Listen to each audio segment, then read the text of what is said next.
아멘.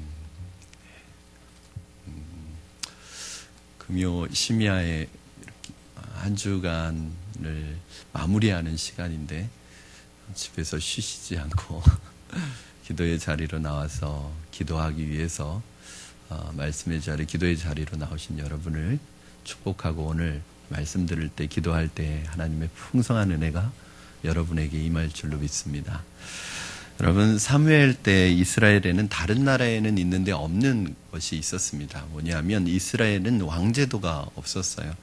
왕제도가 있을 필요가 없었던 것은 다른 나라들은 왕이 필요했습니다. 그러나 이스라엘은 하나님이 친히 왕이 되어주시기 때문에 이스라엘은 굳이 왕제도가 없어도 충분히 다른 나라들보다 앞서갈 수 있었고 다른 나라들보다 부강한 나라를 이룰 수 있었습니다.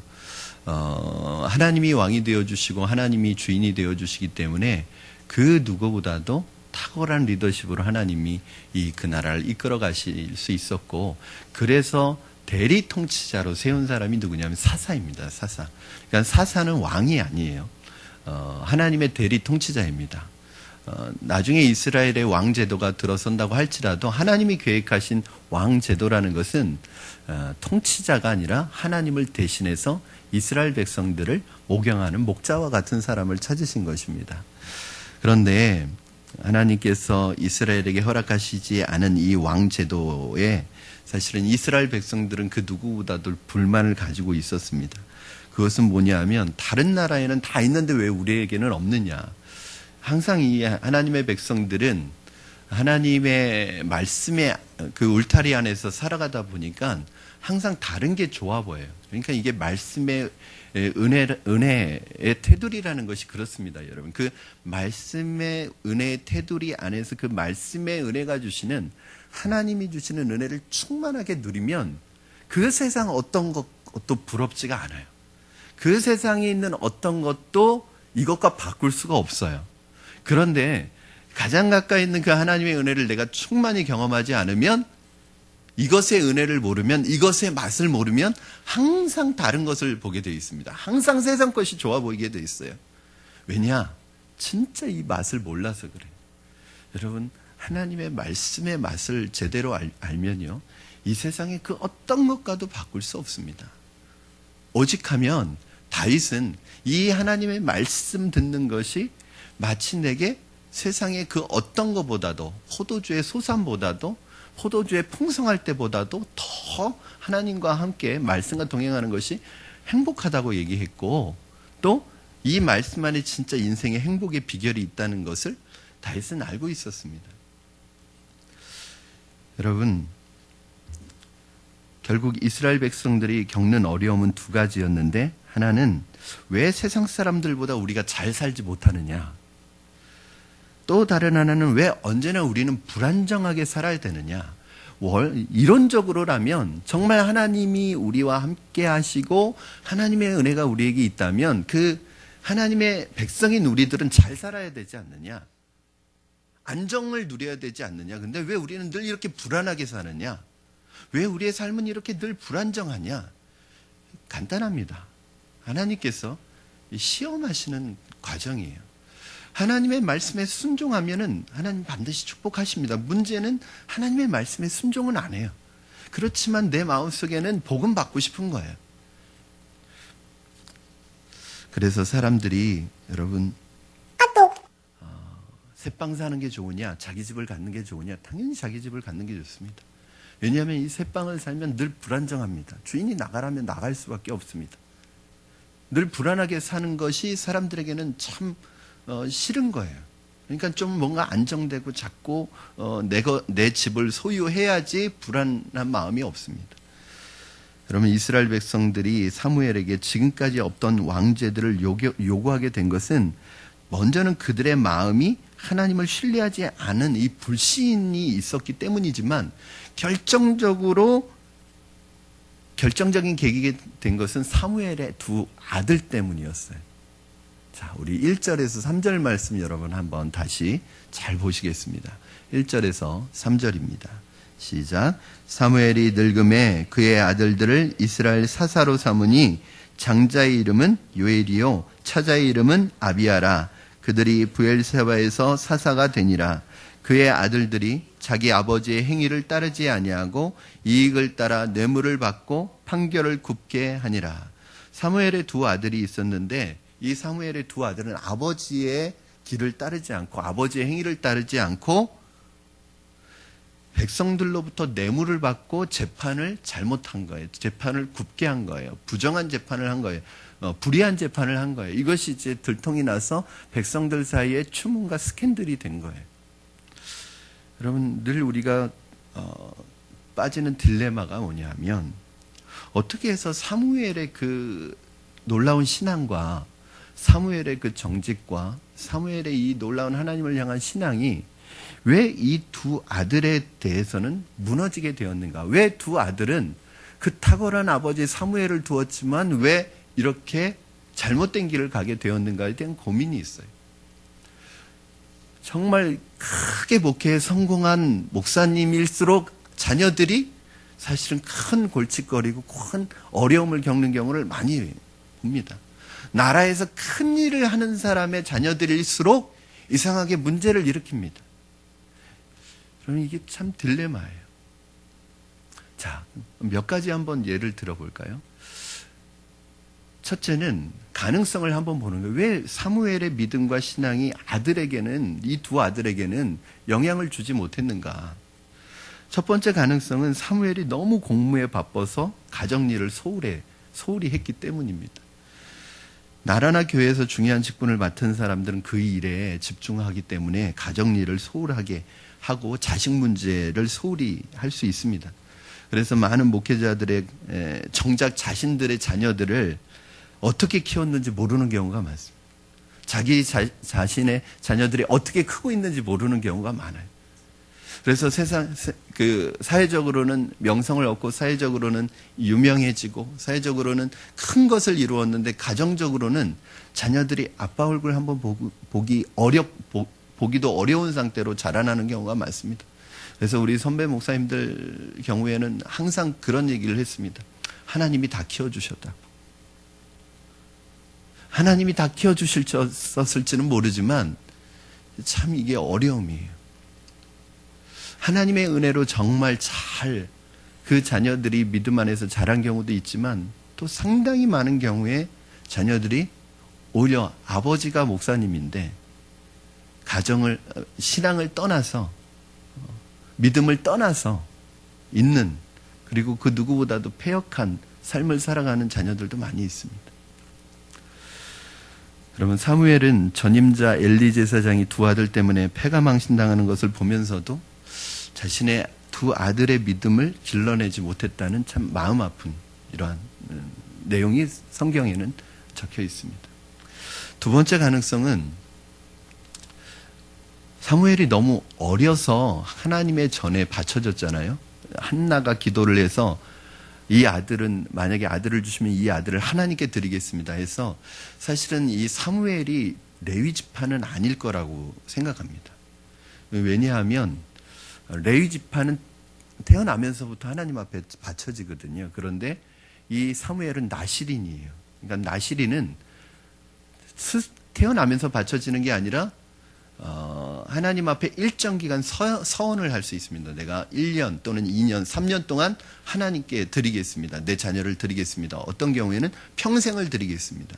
이 사무엘은 나시린이기 때문에 레위 지파는 아니지만 하나님 앞에 드리기로 서원을 했어요. 한나가. 그래서 젖을 떼고 아주 어렸을 때 하나님의 성전에 엘리 제사장에게 보내서 그곳에서 자란 거예요. 그러다 보니까 이 엘리가 신앙은 배웠는데 뭘 못 배웠느냐면 아버지를 못 배운 거예요. 아버지의 역할을 못 배운 거예요. 가정을 떠나서 아버지 밑에서 자라지 않다 보니까 아버지의 역할이 도대체 무엇인지, 아버지가 어떤 역할을 해야 되는지 그 좋은 아버지에 대한 역할을 배우지 못했던 것은 아닐까, 그런 생각을 해봅니다. 여러분, 좋은 아버지라는 이름은 너무나도 위대합니다. 그래서 좋은 아버지 밑에서 자라면 사실은 모든 인격에 있어서 그 보고 자라는 것만으로도 교육이 되고 가르침이 되고, 그래서 사실은 바라기는 모든 자녀들이 훌륭한 인격을 가진 훌륭한 신앙을 가진 이 균형을 이룬 아버지 밑에서 자라면 사실은 아버지 학교 안 해도 됩니다. 근데 문제는 세상에서 우리가 살아가다 보니까 세상적으로는 좋은 아버지일 수는 있어도 인격적으로나 신앙적으로는 좋은 아버지 역할을 못할 수가 있어요. 그러니까 세상적으로는 참 남자답고 모든 사람에게 인기를 모으는, 저희 아버님이 그러셨어요. 밖에 나가면 아버지가 인기가 너무 많아요. 싫어하는 분이 하나도 없습니다. 근데 자녀들에게는 잘 못하셨어요. 왜 그러냐? 저는 그것도 아버지의 시대의 산물이라고 생각해요. 아버지도 마찬가지로 아버지 역할을 배우지 못했습니다. 저희 할아버지가, 저는 할아버지 얼굴을 못 뵀습니다. 할아버지가 50대 초반에 돌아가셨대요. 저는 할아버지 얼굴을 한 번도 못 뵀습니다. 그래서 요즘에 이제 아버지 학교다, 어머니 학교다 이걸 하는 이유는 누구도 성경적인 아버지가 어떤 아버지인지, 어떤 아버지가 정말 자녀들에게 하나님의 모습을 보여줄 수 있는 아버지인지를 모르고 다 결혼을 하고 모르고 아버지가 되잖아요. 그러다 보니까 어떻게 해요? 그냥 보고 자란 대로 아버지 역할을 하는 거예요. 물론 우리 인생 속에 좋은 아버지, 인격적인 아버지, 훌륭한 아버지를 뒀다면 문제가 없지만 그렇지 못한 경우에는 이게 계속해서 반복될 가능성이 많잖아요. 사무엘에게 있어서는 그런 좋은 아버지의 역할을 할 수 있는 가정을 떠나 있어서 누구에게 그 역할을 배웠어야 되죠? 어려서부터 엘리에게 배웠어야 되잖아요. 근데 여러분 보시면 알겠지만 엘리는 두 아들을 잘못 키웠잖아요. 두 아들 때문에 결국은 엘리의 가문이 몰락이 됐잖아요. 이런 가능성이 있을 것이라고 하나 보여줍니다. 이제 마지막으로 세 번째 가능성은 뭐냐면 부모가 너무 훌륭하면요 자녀들은 길을 못 핍니다. 엄마 아빠가 다 박사학위 소지자에 다 교수야. 그러면 이 아들들은요 웬만해서는 인정받기 힘듭니다. 늘 아빠하고 비교당해요. 그러면 우리 축구 선수 중에 차두리라는 축구 선수 있잖아요. 근데 이 차두리를 보면 그냥 마음이 짠해요. 왜냐하면 사실은 삶도 참 불행한 부분도 있었어요. 젊은 나이에 또 그 가정이 깨지고 이혼도 하고 그렇지만 어떤 면에서 짠하냐면 이 선수는요 평생 차범근이라는 이 아버지 그늘에 가려서 아무리 잘해도 사실은 아버지의 빗대에서 비교당하기 때문에 그 인정을 많이 못 받았습니다. 사실은 그 자체로 훌륭한 선수였는데 늘 아버지의 그늘에서 벗어날 수 없었어요. 이 사무엘의 두 아들은 어떤 면에서 보면 너무 훌륭한 아버지를 너무 뛰어난 아버지를 만나서 늘 인정받지 못하고 비교당하면서 어떻게 보면 자기의 자존감이 없어졌을 수도 있다는 그런 가능성을 한번 생각해 볼 수 있습니다. 여러분 이럴 때는 모든 사람 능력의 차이가 있다는 것과 얼마든지 못할 수도 있다는 것을 인정해 주면 조금씩 적응이 될 것입니다. 요즘에 제가 느끼는 게 저희 첫째가 사실은 사람들 앞에서는 굉장히 자신 있는 척하고 막 똑부러지는 것 같은데 그 내면을 보니까 두려움이 있는 거예요. 그래서 뭘 이렇게 새로 뭘 하자 뭐 이렇게 하자 그러면 다 일단 안 한대요. 그래서 저는 네가 원하는 거면 네가 하기 싫으면 하지 마. 처음에는 그랬어요. 근데 보니까 어떤 특정한 것만 안 하는 게 아니라 거의 다 안 한대요. 왜 그러냐고 물어봤더니 두려움이 있는 거예요. 새로운 것, 낯선 것에 대한 두려움이 있는 거예요. 그러니까 좋아하고 안 하고의 문제가 아니라 두려워서 무조건 안 하는 거예요. 그래서 제가 그 다음부터 생각을 좀 달리 했습니다. 안 한다고 해도 일단 하게 했습니다. 그래서 네가 한번 해보고 정말 어렵더라도 한번 해보고 그런 두려움도 느껴보고 두려움도 직면해보고 그래서 너희가 좋으면 하고 그때에서 어려우면 그때 한번 다시 아빠랑 얘기하자 이렇게 얘기했는데 새로운 면을 보는 거예요. 가서 해보니까 생각했던 것보다 무섭지 않은 거예요. 생각했던 것보다 두렵지 않은 거예요. 요즘 저희 아이는 그렇게 새로운 환경에 한번 직면하고 부딪혀보는 훈련을 하고 있습니다. 직면했는데 어려워요. 힘들어요. 힘들면 하지 마. 그게 아니라 한번 힘들어도 힘든 걸 한번 겪어봐. 그래가지고 네가 한번 그 힘든 거 안에서 느끼는 게 뭔지 한번 경험해봐. 여러분, 모든 걸 다 잘할 수는 없습니다. 누구하고 비교해서 못할 수도 있습니다. 그러나 못할 수도 있지만 그냥 조금씩 적응해 가는 것이 의미가 있는데, 좌우간 이 사무엘에게 있어서 이 두 아들이 큰 가시였습니다. 사무엘 자신은 아무것도 부족한 것이 없었는데 이 두 아들들은 말씀에 순종하지 않았고 자란 후에는 뇌물까지 받으면서 재판을 불공정하게 해서 사회적인 스캔들과 추문까지 일으키면서 사무엘의 근심거리가 되었습니다. 사실 사무엘의 두 아들들이 신실하지 못한 것과 이스라엘이 왕을 요구하는 것은 상관관계가 없습니다. 여러분, 두 아들이 신실하지 못한 것과 이스라엘이 왕을 요구하는 것 사이에는 아무 상관이 없습니다. 왜요? 그럼 이스라엘의 사사라는 것은요, 세습이 아닙니다. 하나님께서 그때그때 필요할 때마다 일으켜서 하나님의 백성을 위해서 세우는 거예요. 그런데 이스라엘 백성들은 이 사무엘의 두 아들을 핑계 삼아서 왕을 정식으로 요구하고 나섰습니다. 그야말로 이스라엘 백성들에게 있어서 그들이 왕을 요구하는 것에 대한 건수가 필요했던 거예요. 그러나 하나님, 이건 이스라엘 백성들도 알아요. 우리가 왕을 요구하는 것이 하나님을 거역하는 것이라는 걸 알아요. 왜? 우리에게는 하나님이 왕이니까. 그런데 인간 왕을 요구하는 것 자체가 하나님에 대해서 거역하는 것이라는 걸 알면서도 그들 마음속에는 세상을 따라가고 싶은 마음이 있는 거예요. 세상 사람들이 하는 것을 경험하고 싶은 것이 있는 거예요. 세상에서 잘 되는 것을 나도 한번 해보고 싶은 마음이 있는 거예요. 그런데 문제는 그것이 하나님이 원하지 않는 거예요. 그런데 건수를 찾고 있었던 거죠. 건수를 찾고 있었는데 이 사무엘의 두 아들이 딱 걸린 거예요. 여러분, 4절 5절 말씀 한번 같이 보시겠습니다. 4절 5절 시작.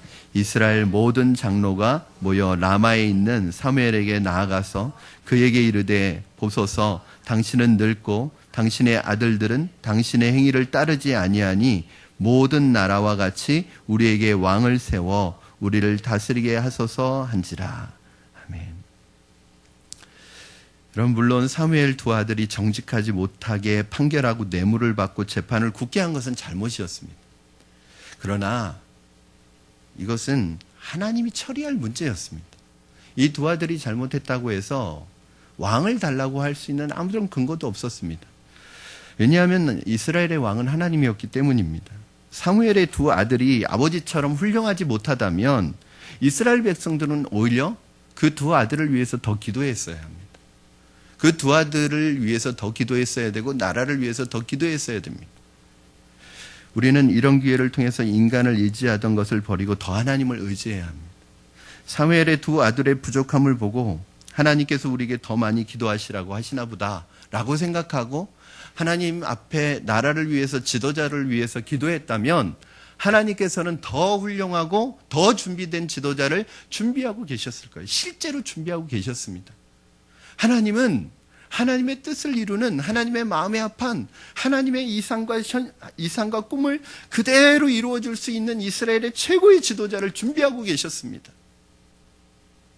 그런데 이스라엘 백성들은 그때 그 하나님의 마음을 모르고 자기들이 해야 될 기도의 분량은 채우지 않고 지도자를 바꿔달라고 한 거예요. 여러분, 결국은 지도자는 바꿔주었죠. 누구로 바꿔주었냐면 사울 왕으로 바꿔주었습니다. 그리고 이스라엘 백성들이 그 요구하던 왕을 세워줬어요. 그러나 사실은 이 사울 왕은 원래 하나님의 계획에 없던 사람입니다. 이스라엘은 아마 하나님의 때를 기다리고 하나님이 주시는 지도자를 세워주기 위해서 기도로 준비했다면 그들의 역사는 더 달라졌을 거예요. 그들의 역사는 정말 하나님의 나라를 이 지상에 이루는 최고의 나라가 되었을 것입니다.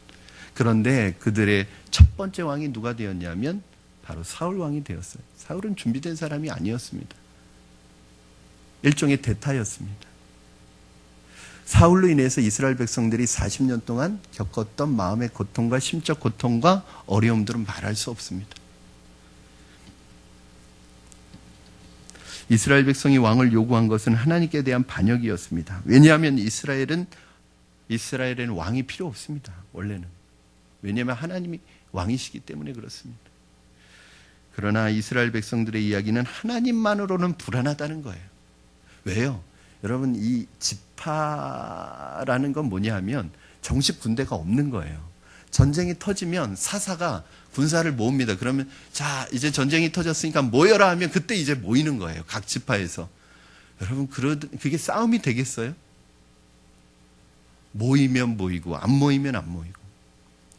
그러니까 이게 전쟁에 대해서 제대로 대처를 못하는 거예요. 그러니까 우리도 왕을 세우고 그 왕의 어떤 절대적인 권력에 의해서, 힘에 의해서 미리부터 군사를 가지고 군대를 가지고 훈련시켜서 어떤 적이 쳐들어와도 우리가 여기에 대비할 수 있는 군대를 키우자. 결국은 뭐냐면, 왜 왕을 구하냐면 그 당시의 왕은요, 오늘날처럼 대통령 같은 왕이 아닙니다.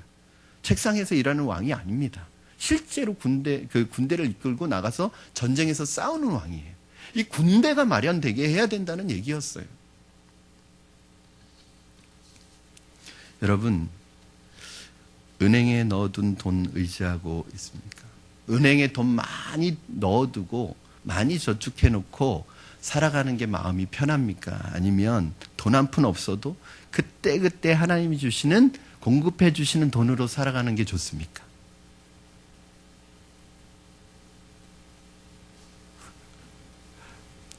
솔직히 그렇죠?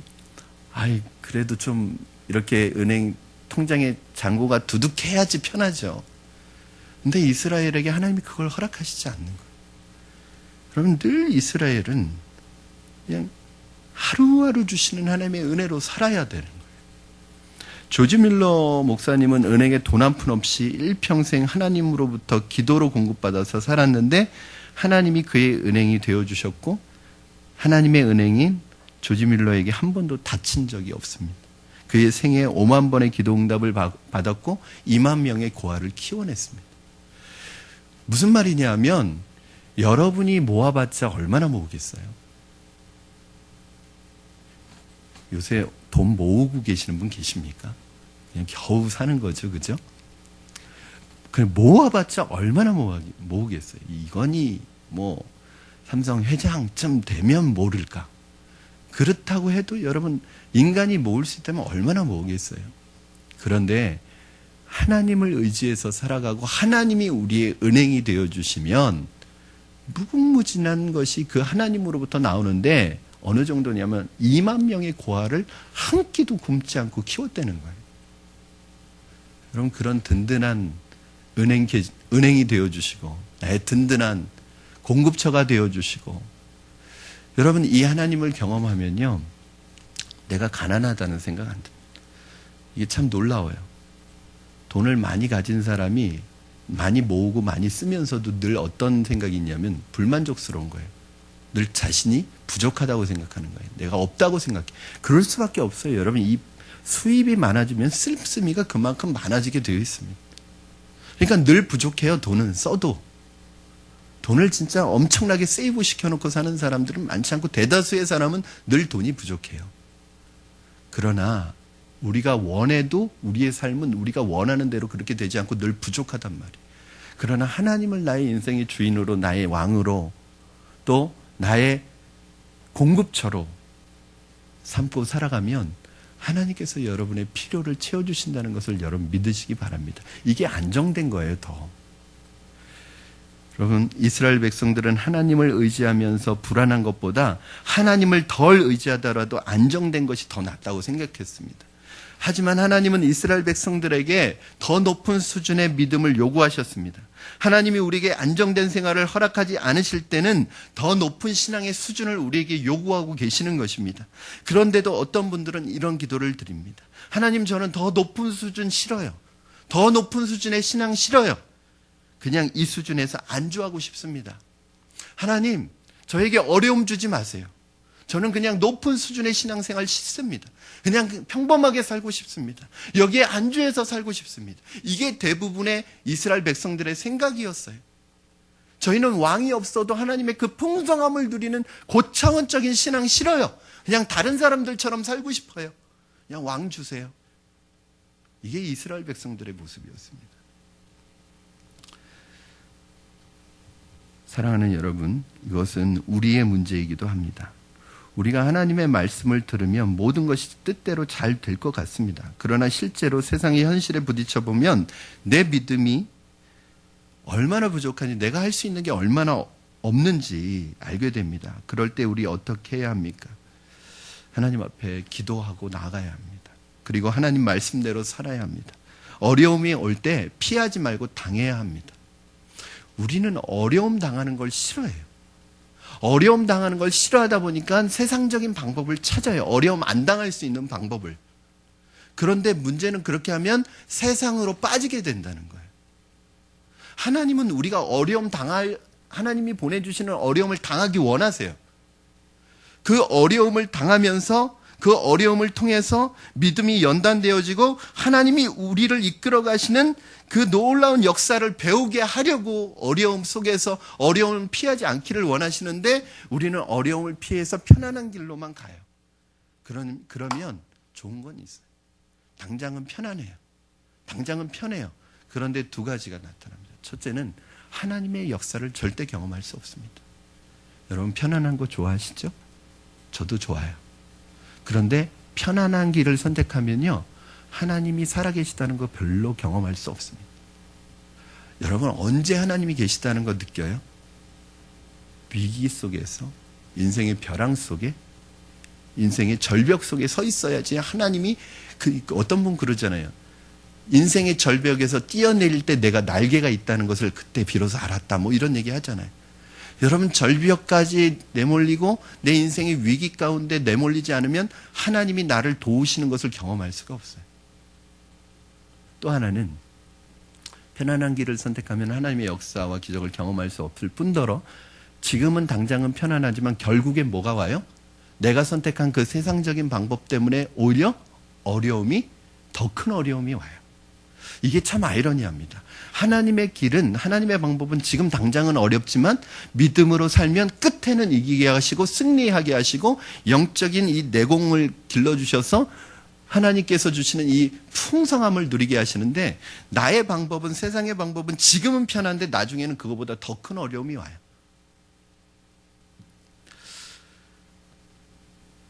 우리는 믿음으로 산다고 말하지만 그 믿음이 부족해서 하나님이 여러 가지 어려움을 주실 때 그것을 피하려고 하는 것이 문제입니다. 여러분 우리가 이래요. 그러니 우리 자녀들은 어떻겠어요? 우리도 피하고 싶은데. 여러분 제가 느끼는 거예요. 금이야 오기야 정말 보석같이 귀하게 자란 우리 아이들, 어려움 겪게 하고 싶은 부모가 어디 있겠어요?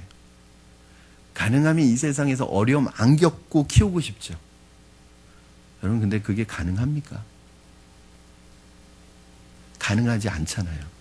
누구보다도 저와 여러분이 더 잘 알잖아요. 그러면 우리가 해야 되는 게 뭐죠? 어떻게든 내가 살아있는 동안은 내 아이들이 어려움 겪지 않도록 다 막아주는 겁니까? 아니에요. 엄마 아빠는 평생 우리 아이들 곁에 있을 수 없어요. 때가 되면 가야 합니다. 그때 혼자서 우리 아이들이 어떻게 살아가야 되죠? 지금부터 훈련하는 거죠. 어려움 속에, 어려움 피하지 못하도록, 어려움에 부딪혀 보도록. 그래서 어려움도 당해보고 좌절도 경험해보고 낙심도 경험해보고 절망도 경험해보고 그 속에서 하나님을 찾고 하나님을 의지하는 것을 훈련시켜야 되죠. 하나님도 똑같아요, 여러분. 우리가 이 세상에서 어려움 없이 살기를 원하지 않으세요. 때로는 하나님이 일부러 어려움을 주세요. 그 어려움을 이기게 하시고, 그러나 문제는 어려움만 주시는 게 아니라 어려움을 이길 수 있는 힘도 주세요.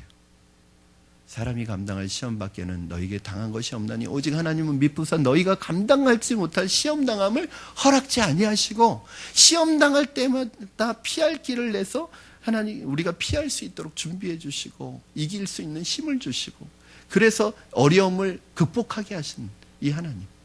여러분, 예수 믿는다고 어려움이 없어질 것이라고 생각하신다면 큰 오산입니다. 우리는 어떤 생각을 하냐면 예수 믿고 신앙생활 잘하면 만사형통 될 것이라고 생각하는데 천만에요. 어떤 면에서는 더 많은 어려움이 옵니다.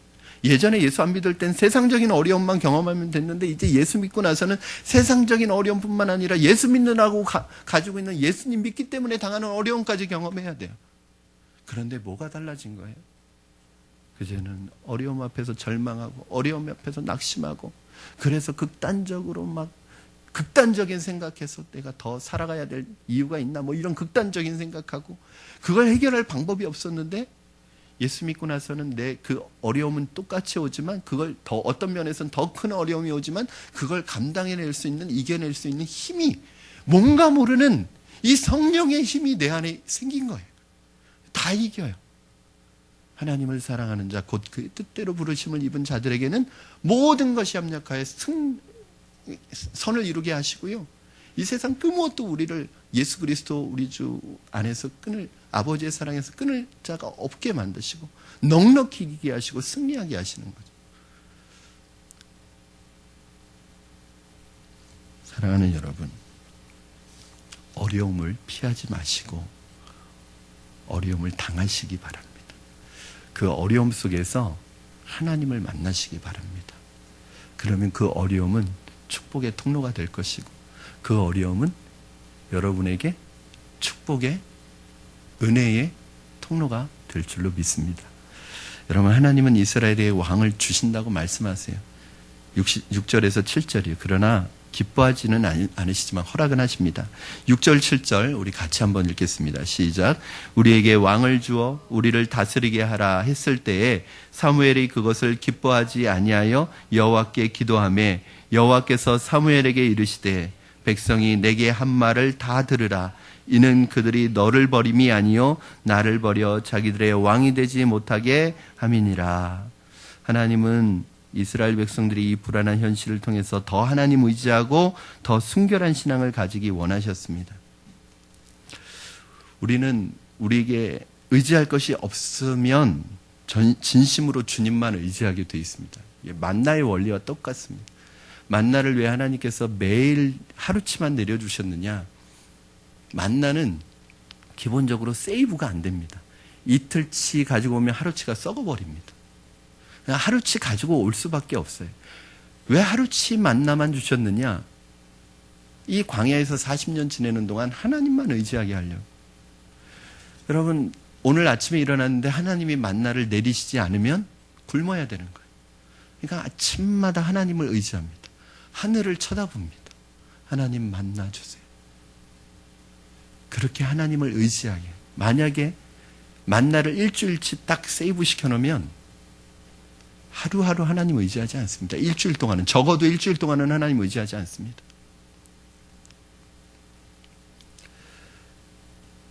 아무것도 없이 신학교 가서 대학 들어가서 부모님의 허락도 없이 대학 들어가서 신학의 길을 반대하는 부모님 허락 없이 혼자 대학 들어가서 대학 등록금을 내는데 하나님이 대학 등록금을 매번 마지막 날까지 안 주십니다.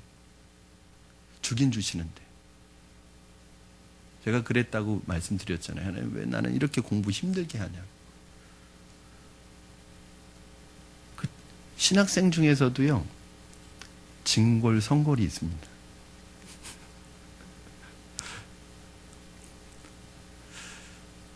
그 전도사님들은 심지어는 멋진 자가용까지 끌고 다니는데 나는 왜 하루 끼니도 걱정해야 되는 이 상황에 내가 뭐 하나님 돈 벌려고 나를 위해서 신학교 온 게 아니라 하나님 영광 위해서 잘 다니던 직장 포기하고 팀장 자리 포기하고 지금 이렇게 공부하고 있는데 왜 이렇게 힘들게 공부해요?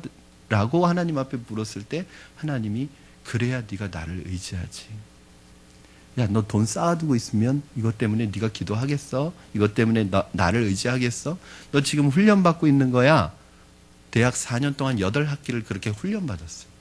그랬더니 제 마음속에 어떤 담대함이 생겼냐면 이제 하나님에 대한 신뢰가 있는 거예요. 당장 내일이 등록기간인데 등록금이 없어요. 그런데 여러분 놀라운 것은 불안하지가 않아요. 왜요? 항상 주셨거든요. 그러나 항상 주시긴 하셨는데 그냥 주신 게 아니라 무릎 꿇으면 주셨어요. 여러분, 제가 그때 깨달은 게 있습니다. 아, 나 돈 없어도 되는구나. 하나님이 나의 은행이 되어주시는구나. 하나님이 나의 보물이 되어주시는구나. 나의 재산이구나. 하나님이 이 말씀만 붙들고 기도하면 하나님이 어떠한 상황에서도 필요를 채워주시는구나. 그걸 깨달았어요. 이게요, 여러분, 얼마나 큰 힘이 되는지 모릅니다. 요즘 젊은 친구들, 요즘 젊은 청년들, 제자들 보면 뭘 하고 싶은데 다 막히는 게 뭐냐면 돈 때문에 막힙니다. 근데 저는 지금까지 오는 동안에 하나님 앞에서 돈 때문에 걱정해 본 적은 없어요. 돈 때문에 하고 싶은 거 못 해본 적도 없어요. 왜냐하면 하나님께서 그때그때마다 마음속에 주신 비전들은 다 하나님이 책임져 주셨고 필요를 공급해 주셨고 심지어는 모든 필요와 물질도 다 채워주셨어요. 여러분, 만약에 이게 없었다면 저 개척 못했습니다. 개척하는 목사가 단돈 몇백도 없는데 어떻게 개척을 합니까? 그런데 제가 경험한 하나님은 그랬어요. 저는 감사해요. 제가 평범하게 신학생활 안 한 걸 감사해요. 제가 돈이 없었던 걸 감사해요. 저희 부모님이 부자이지 않아서 감사해요. 왜냐하면 그것 때문에 하나님이 저의 전부라는 걸 알게 됐어요.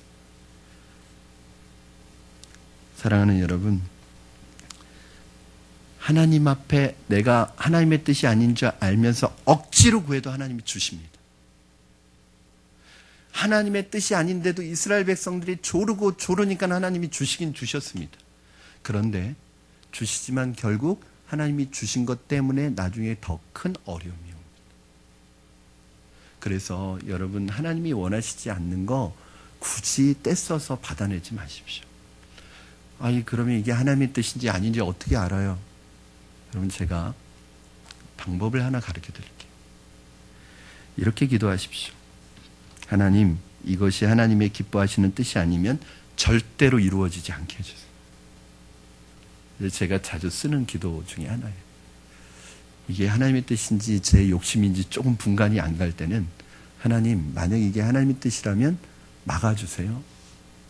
이루어지지 않게 해주세요. 철저하게 그것을 통해서 하나님의 뜻인 걸 알게 해주세요. 제가 어떤 것을 기도하고 나서는 늘 이렇게 기도하는 부분이 있습니다.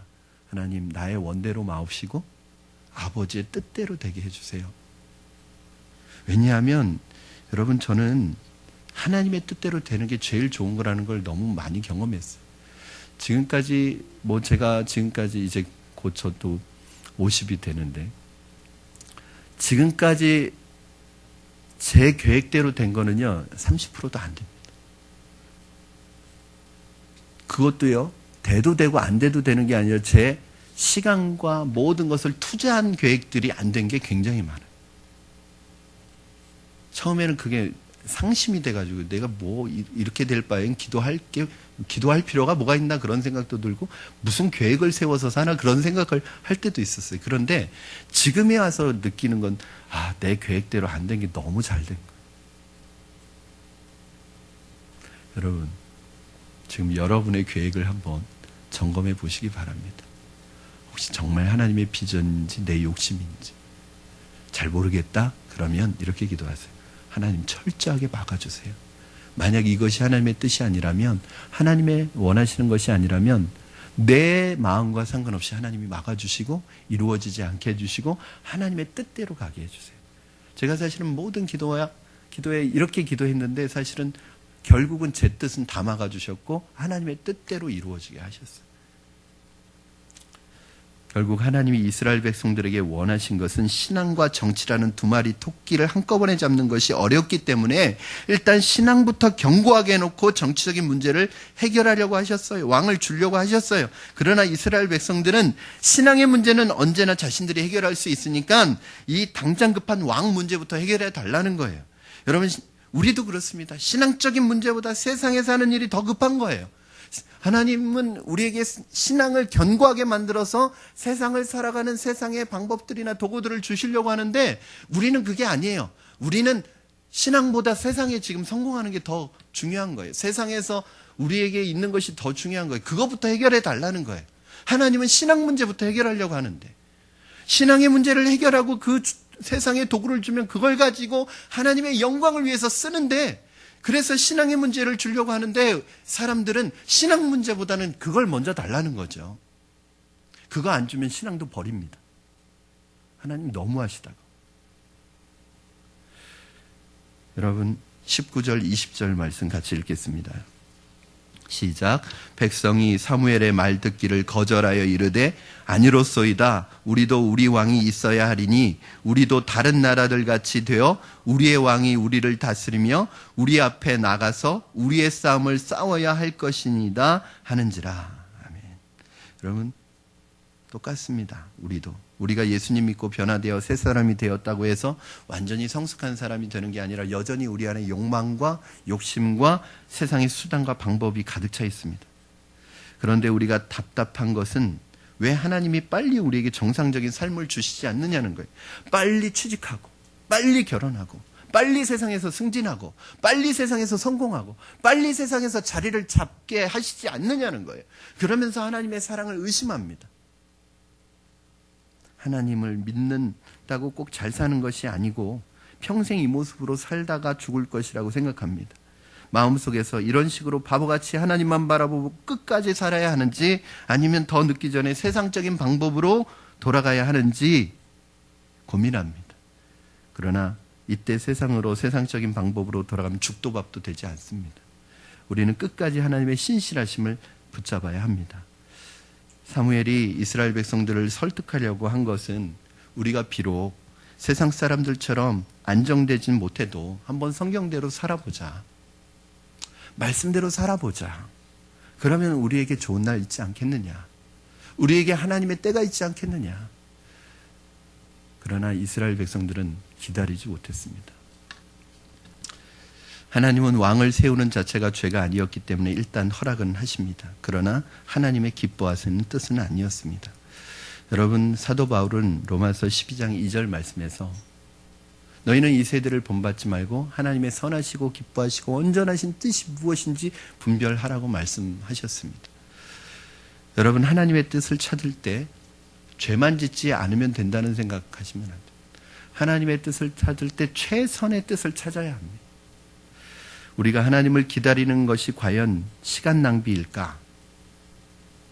절대 시간 낭비 되지 않습니다. 여러분, 기다리는 것은 시간 낭비가 아닙니다. 이미 하나님께서 계획 가운데 다윗이라는 아주 훌륭한 왕을 준비하고 있었습니다. 그러나 이스라엘 백성들이 기다리지 못하는 바람에 사울이라는 대타가 들어선 것입니다. 그 이유는 당시에 다윗이 너무 어렸기 때문에 왕으로 세울 수가 없었어요. 사랑하는 여러분, 기억해야 할 것은 우리가 하나님의 때를 더 이상 기다릴 수 없을 지경까지 간다면 그것은 곧 하나님의 때가 되고 있다는 거예요. 여러분이 지금 너무너무 힘들다면 이제 하나님이 일하실 때가 다가오고 있다는 거예요. 여러분의 상황이 지금 너무너무 힘들다면 이제 곧 새벽이 오는 시간이 다가오고 있다는 거예요. 끝나가는 시간이 다가오고 있다는 거예요. 그런데 너무너무 힘드니까 지금 더 못 찾는 거죠. 사랑하는 여러분, 하나님의 때를 기다리십시오. 제가 고3 때 19살 때 신앙생활을 시작해서 지금 이제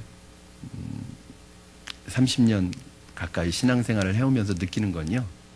하나님의 타이밍이 최고의 때라는 거예요.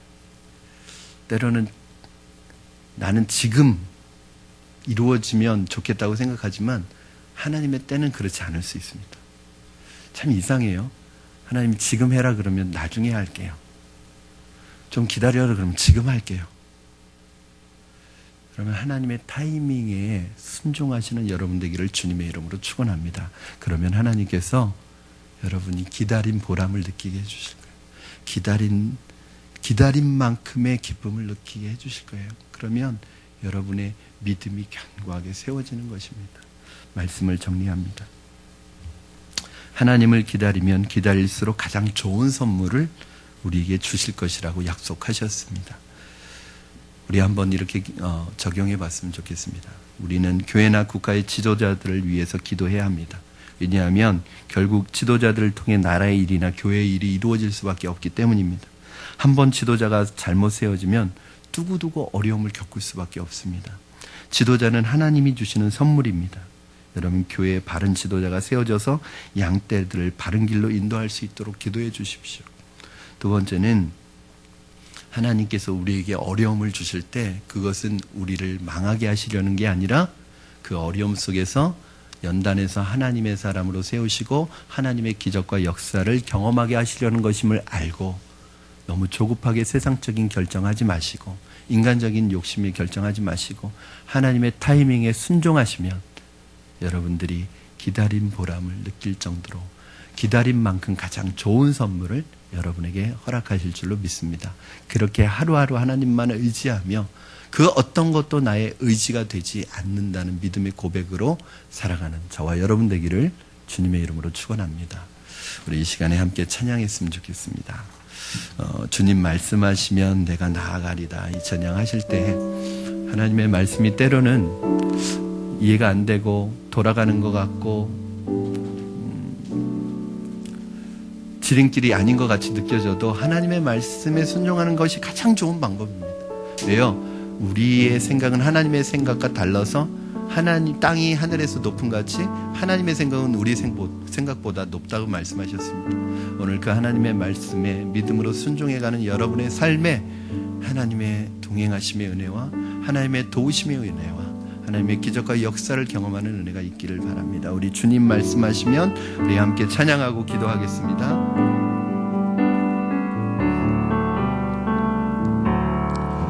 주님 말씀하시면 내가 나가리다.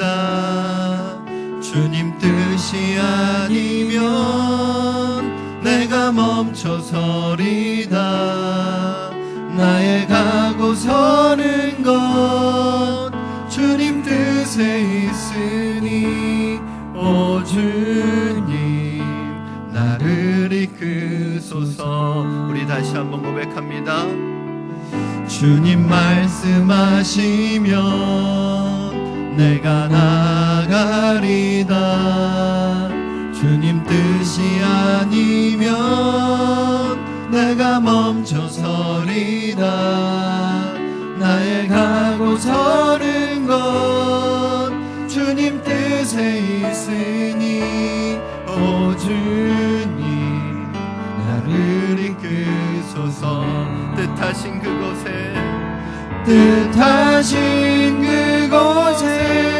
나 있기 원합니다. 이끄시는 대로 순종하며 살리니 연약한 내 영혼 통하여 일하소서. 주님 나라와 그 뜻을 위하여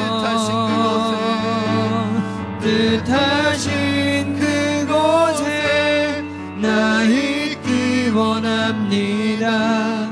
이끄시는 대로 순종하며 살리니 연약한 내 영혼 통하여 일하소서. 주님 나라와 그 뜻을 위하여 오 주님 나를 이끄소서. 오 주님 나를 이끄소서. 오 주님 나를 이끄소서. 우리 시간에 아까 설교 전에 들었던 찬양 한 곡 다시 찬양했으면 좋겠습니다. 나의 안에 거하라. 이 찬양 하시면서 여러분 삶 속에 있는 어려움 때문에 두려워하고 염려하고 근심하는 것 다 주님 앞에 내려놓으시고 오늘 주님 안에 거하시고 주님이 우리를 품어주시는 그 주님의 날개 그늘 아래서 오늘 평안을 누리시기를 원합니다. 오늘 이 시간에 이 찬양 드리고 우리 하나님 앞에 기도했으면 좋겠습니다.